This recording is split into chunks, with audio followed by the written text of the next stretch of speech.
everyone, how are you all? I hope all of you are doing well and I am also well. Now today in this video, I am going to discuss CDP Marathon Part 2. Part 1 I had already uploaded. You can check on my playlist section, okay? And after analyzing the PYQs of 2000, after analyzing PYQs of 2011 onwards, I came on this conclusion that these topics are very important from the point of view of your examination, and these topics are repeated topics, okay? And I'm going to discuss these topics in bilingual, okay, so that Hindi medium and English medium both viewers can easily understand. So let's start our video. And before starting, I want to tell you one thing more, that after completing these topics part 1 and part 2, I assure that you are capable to score 25 plus marks in your CDP section easily, okay?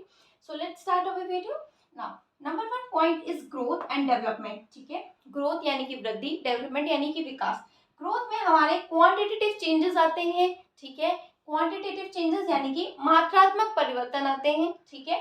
Development जो होता है उसमें qualitative and quantitative दोनों तरह के changes आते हैं, मात्रात्मक और गुणात्मक दोनों तरह के चेंजेस आते हैं, ठीक है? अगर हम इसे एक लाइन में बोलना चाहें तो मात्रात्मक या परिमाणात्मक परिवर्तन हमारी वृद्धि होती है, और परिमाणात्मक के साथ साथ जो गुणात्मक परिवर्तन होते हैं वो हमारा डेवलपमेंट होता है, ठीक है? और जो ग्रोथ होता है वो फिजिकल चेंजेस से रिलेटेड होता है हमारे, मतलब, ठीक है? और जो हमारी डेवलपमेंट होती है वो physical, cognitive, social and emotional, एक निमोनिक्स आप याद रख सकते हैं PCSE से, ठीक है? जो हमारी ग्रोथ होती है, वृद्धि होती है, वो सामान्यतः शरीर के परिवर्तनों से संबंधित होती है, और जो हमारा विकास होता है, डेवलपमेंट होता है, विकास से आशय शरीर के विभिन्न शारीरिक, मानसिक और व्यवहारिक संगठन से होता है, ओके? अगर हम इसको बोलना चाहें तो कुछ एग्जांपल लेना चाहें कि ये एक मेजरेबल होती है, ग्रोथ को हम कई हद तक मेजर कर सकते हैं, और we can measure growth. For example आपकी हाइट, ठीक है? हाइट का बढ़ना, वेट का बढ़ना, ठीक है? हाइट, वेट और साइज, ठीक है? शेप, ठीक है? ये हमारा किस में आता है? ग्रोथ में आता है. डेवलपमेंट में हमारा क्या आता है? जैसे कि बिहेवियर, जैसे कि कैपेसिटी, ठीक है? समझ, ठीक है? ये हमारा किस में आता है? डेवलपमेंट में आता है, ठीक ना? अगर हम बात करें ग्रोथ की, तो ग्रोथ एक संकुचित है, ठीक है? नैरो डोमेन है. इसे हम मेजर कर सकते हैं. मेजर कैसे कर सकते हैं? ये आपने देखा है, ये मेजर कर सकते हैं. ये जो है ये ब्रॉड डोमेन है, इसे हम मेजर नहीं कर सकते हैं, क्योंकि हम ये नहीं मेजर कर सकते आज हमारी समझ 1 किलो बढ़ी तो क्या कल 1.5 किलो बढ़ी, परसों 2 किलो बढ़ी, इस हिसाब से वी कांट मेजर. व्यापक डोमेन है, इसको मेजर नहीं करा जा सकता है, ठीक है? I hope growth and development clear हुआ होगा, ठीक है? और एक और बात करें तो ये हमारा एक सीक्वेंस और ऑर्डर को फॉर्म करता है, एक सीक्वेंस में चलता है, एक पैटर्न में चलता है, एक ऑर्डर को फॉर्म करता है, ठीक है? और जो वृद्धि होती है इसकी कोई निश्चित क्रम नहीं होती है, ठीक है? और इसकी कोई निश्चित क्रम नहीं होती, ना ही कोई इसकी निश्चित दिशा होती है, ओके? आई गेस इतना क्लियर हो गया होगा ग्रोथ एंड डेवलपमेंट. अब हम दूसरे टॉपिक पे आते हैं कि ग्रॉस मोटर स्किल्स क्या होती हैं और फाइन मोटर स्किल्स क्या होती हैं. देखिए, ग्रॉस जिसमें हमारी बड़ी मसल्स काम करती हैं, जैसे कि भागना, दौड़ना, ठीक है? अगर फाइन मोटर स्किल्स की बात करें जिसमें हमारी छोटी मसल्स काम करती हैं, फॉर एग्जांपल कि काजल लगाना हुआ, सुई में धागा डालना हुआ, या फिर हम यहाँ पे भी बोल सकते हैं कि एग्जांपल के थ्रू, ये देखिए, अगर यहाँ पे मेरे को अंडरलाइन करना हो तो मैं ऐसे करके बहुत ध्यान से इसको अंडरलाइन करूंगी, ठीक है? या मैंने कोई ड्राइंग, आपने सबने बचपन में बनाई होगी ऐसे करके ड्राइंग, तो उसकी जो कलर से अंडरलाइन लास्ट सर्किल को करते थे, बहुत ध्यान से करते थे, उसमें हमारी फाइन मोटर स्किल्स का यूज होता था, ओके? तो वो हमारी फाइन मोटर स्किल्स हुई, और इसमें जिसमें बड़ी मसल्स का काम होता है वो ग्रॉस मोटर स्किल होती है, ठीक है? ना अगर हम अब बात करें एनसीएफ 2005 की, तो एनसीएफ 2005 हमारा कहता है लर्निंग विदाउट बर्डन, शिक्षा बिना बोझ के, बच्चे को क्या करना है, हमें शिक्षा बिना बोझ के देनी है, रियल एनवायरनमेंट से कनेक्ट करके पढ़ाना है उसको, लाइक डेली लाइफ से कनेक्ट करके पढ़ाना है, ठीक है, और उसे एक्टिविटी के थ्रू पढ़ाना है, ठीक है, लर्निंग बाय डूइंग करके पढ़ाना है, ठीक है। ऐसा नहीं कि खाली आप पढ़ाते जा रहे हैं, कोई एक्टिविटी नहीं कर रहे हैं, that is not correct way, okay. बस इतना ही कहता है हमारा एनसीएफ। अगर हम शॉर्ट में डिस्कस करते हैं ना, इंक्लूसिव एजुकेशन पे मूव ऑन करते हैं। इंक्लूसिव एजुकेशन, समावेशी शिक्षा, as a word define itself, शब्द अपने आप बता रहा है कि सबको शिक्षा देनी है, मतलब चाहे वो EWS category economical weaker section हो, चाहे वो गिफ्टेड चाइल्ड हो, चाहे डिसेबल्ड हो, चाहे नॉर्मल चाइल्ड हो, चाहे ज़्यादा मतलब बोल सकते हैं क्रिएटिव चाइल्ड हो, सबको एक साथ समता से शिक्षा देना, that is your inclusive education, ठीक है। इसमें इक्विटी वर्ड का यूज हुआ है, तो इक्विटी आप मीन्स समता, ठीक है, that is your inclusive education, okay. Now अगर हम बात करते हैं कि मोटिवेशन की, तो मोटिवेशन यानी कि अभिप्रेरणा। अभिप्रेरणा हमारी दो तरह से हो सकती है, एक इंटरनल और एक एक्सटर्नल। अगर हम बात करें इंटरनल, तो कुछ बच्चे होंगे आप में से बहुत होंगे जो 1 से 2 महीने पहले से पढ़ रहे होंगे, किसके, सीटेट एग्जाम के लिए, ठीक है। उनको उन्होंने सोचा होगा मेरे को 110 प्लस स्कोर करना है, 120 प्लस स्कोर करना है, वो पहले से पढ़ रहे होंगे, तो उनके अंदर क्या था, इंटरनल मोटिवेशन था, ठीक है। पास तो ये भी हो जाएंगे, पास तो ये भी हो जाएंगे। अब एक्सटर्नल मोटिवेशन वाले 14 डेज वाले भी हो सकते हैं, 7 डेज वाले भी हो सकते हैं, कि जिनको ये था कि भाई मेरे को 90 प्लस लाने हैं, सीटेट का सर्टिफिकेट मिल जाएगा, ठीक है, वो हो गई एक्सटर्नल मोटिवेशन, ये हो गई इंटरनल मोटिवेशन। आई गेस ये क्लियर हो गया होगा आपको। नाउ अगर एक और इसमें टॉपिक आता है डायग्नोस्टिक टीचिंग। देखिए, अगर आपको फीवर होता है तो आप डॉक्टर के पास जाते हो, डॉक्टर आपको मेडिसिन पहले टेस्ट करता है, देखता है, नहीं पता चलता है, एक्सरे वगैरह दुनिया भर की जांचें लिखता है, उसके बाद उसे पता चल जाता है, फिर उस हिसाब से उसने मेडिसिन दे दी, ठीक है, तो आपकी डायग्नोस किया, मेडिसिन दे दी, आप तो उसने रेमेडी दे दी, ठीक है। डायग्नोस करना का मतलब यही है कि आप सबसे पहले, बच्चा है, फॉर एग्जांपल एक बच्चा है, उसका पढ़ने में मन नहीं लगता है, क्या नहीं लगता है, पढ़ने में मन नहीं लगा, ठीक है, तो आपने उससे कारण पूछे, वो बोला कि मेरे घर का माहौल नहीं अच्छा है, वो बोला कि घर में शोर शराबा होता है, बोला मैं खाना खा के नहीं आता, दुनिया भर की बातें उसने बताई, तो आपने इनमें से कारण पूछा, तो देखा कि क्या कारण है, आपको कारण पता चल गया, इस कारण को आपने ढूंढ लिया, इसको इसको अच्छे से इस पे वर्क किया, उसके बाद आपने समस्या ढूंढी, उसके बाद उसे डायग्नोस किया, उसके बाद उसको क्या दी, रेमेडी दी, डायग्नोस करने के बाद रेमेडी दी, डॉक्टर ने डायग्नोस करने के बाद रेमेडी दी थी, ठीक है। तो ये डायग्नोस्टिक टीचिंग हो गया, मतलब कारण पता लगाना, उसके बाद उसे पहले कारण पता डायग्नोस करना, कारण पता लगाना, उसके बाद उसे रेमेडी देना, मतलब कि दवा देना, मतलब कि उसका जो रीजन था उसके हिसाब से उसको ज्ञान देना, ठीक है, ये हो गया।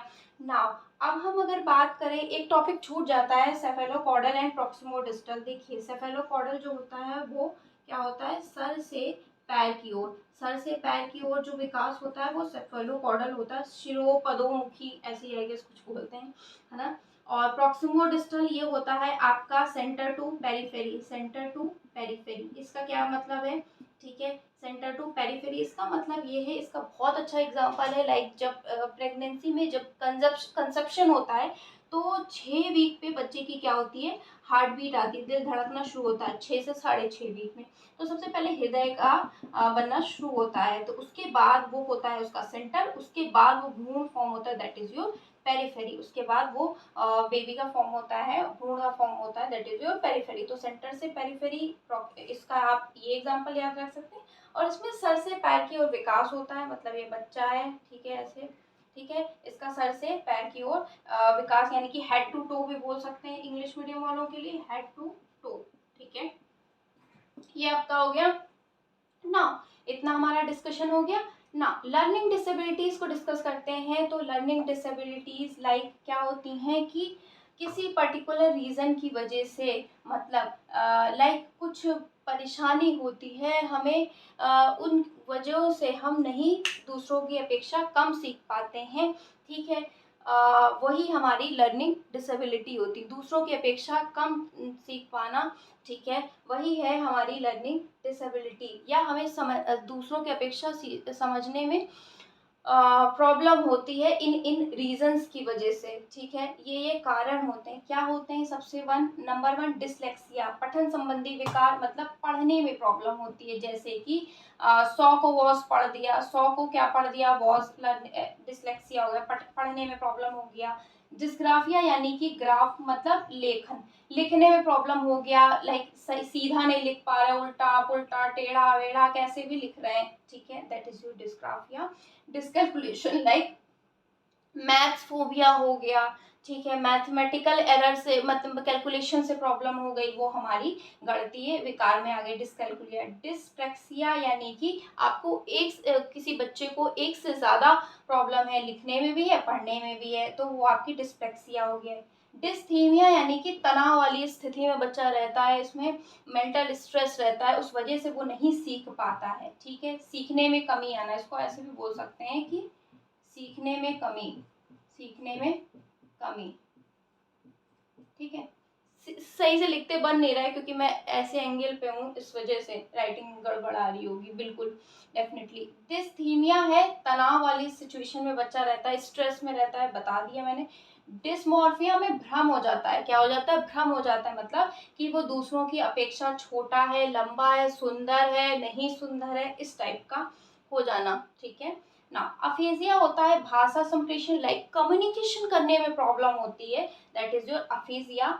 और डिस्फेजिया होता है जब शारीरिक विकार की वजह से, यानी कि फिजिकल कोई डिसेबिलिटी है उसकी वजह से, अफेजिया जब शारीरिक विकार के कारण होती है, मतलब जब हम हमारे शरीर में कोई प्रॉब्लम है उसकी वजह से हम भाषा संप्रेषण सही से नहीं कर पाते हैं, that is your dysphagia. I guess इतना क्लियर हो गया होगा आपको ना।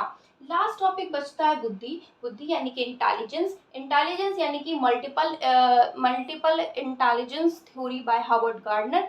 हार्वर्ड गार्डनर का बहुबुद्धि सिद्धांत, इसमें इन्होंने 8 तरह की बुद्धि के सिद्धांत बताए हैं। सबसे नंबर 1 है कि वर्बल लिंग्विस्टिक। वर्बल लिंग्विस्टिक यानी कि शाब्दिक भाषाई, शाब्दिक भाषाई से बोल सकते हैं, ठीक है, शाब्दिक भाषाई, या मैं ऐसे ही बोल दे रही हूँ, लिख नहीं रही हूँ, शाब्दिक भाषाई, ठीक।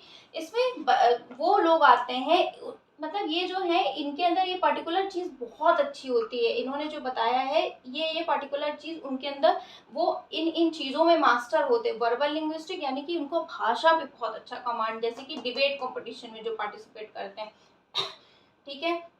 दूसरा है लॉजिकल, जिनको मैथ्स पे बहुत अच्छा कमांड आता है, लॉजिकल मैथमेटिकल बोल सकते हैं, गणितीय क्षमता बोल सकते हैं, उनकी बहुत अच्छी होती है। स्पेशियल यानी कि स्थानिक, जिन्हें स्थान का बहुत अच्छा ऑब्जर्व कर पाते हैं, लाइक कि आर्किटेक्ट वगैरह, ठीक है, वो अच्छा आइडिया लगा पाते हैं, अच्छा इमेजिनेशन पावर उनकी अच्छी होती है, ठीक है ना। बॉडी काइनेस्थेटिक में हमारे स्पोर्ट्स पर्सन आते हैं, जैसे शारीरिक गति, ठीक है, अच्छे से वो मूव ऑन कर पाते हैं, हैंड्स और लेग का कोऑर्डिनेशन का बहुत अच्छा होता है ना। एग्जाम में आपके ये 2 पूछे जाते हैं, intra and inter. Intra, intra माने कि खुद में होता है, ठीक है, जो इंसान खुद में ही रहता है, that is intra. For example, मैं खुद में ही रहना पसंद करती हूँ तो मैं इंट्रा में आऊंगी। आप में से बहुत होंगे जो ज्यादा सोशल होंगे, लाइक सोशेबल होंगे, तो वो इंटरपर्सनल में आते हैं, ओके ना। कुछ होते हैं म्यूजिकल, यानी कि जिनको संगीत में रुचि होती है। कुछ नेचुरलिस्टिक यानी कि प्रकृति में होता है उनको interest, that is your naturalistic, okay. Shiva please don't do, Shiva, Shiva, Shiva come this side, you come this side, please please come this side.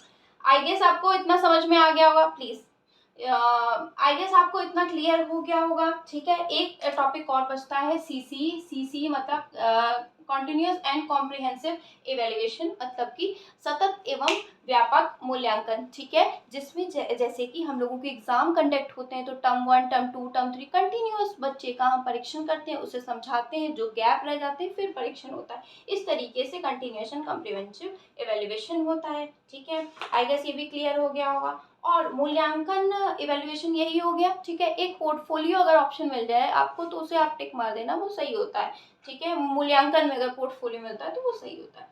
I guess इतना क्लियर हो गया होगा मेरे हिसाब से जितना। हाँ, एक और बचा एडीएसडी। एडीएसडी में इनमें से कोई भी प्रॉब्लम नहीं होती है, बस बच्चा जो है एकाग्रता के साथ बैठ नहीं पाता, चंचलपना बहुत होता है, उसका दिमाग इधर से उधर लगा रहता है, ठीक है। ये बहुत ज़्यादा लाइक मेहनत के बाद से बनाई है वीडियो मैंने। आई गेस आपको थोड़ा बहुत भी बेनिफिट मिला है, तो देखिए अगर थोड़ा बहुत भी बेनिफिट मिला हो तो वीडियोस को लाइक करिए, चैनल को सब्सक्राइब ज़रूर करिए, ओके। मेरा भी बेनिफिट होगा कि मेरे 1K सब्सक्राइबर एटलीस्ट हो जाएंगे, और आप भी लाइक दूसरों को मोटिवेट करिए, मैं भी जैसे मोटिवेट करती हूँ आप भी मोटिवेट करिए, ठीक है।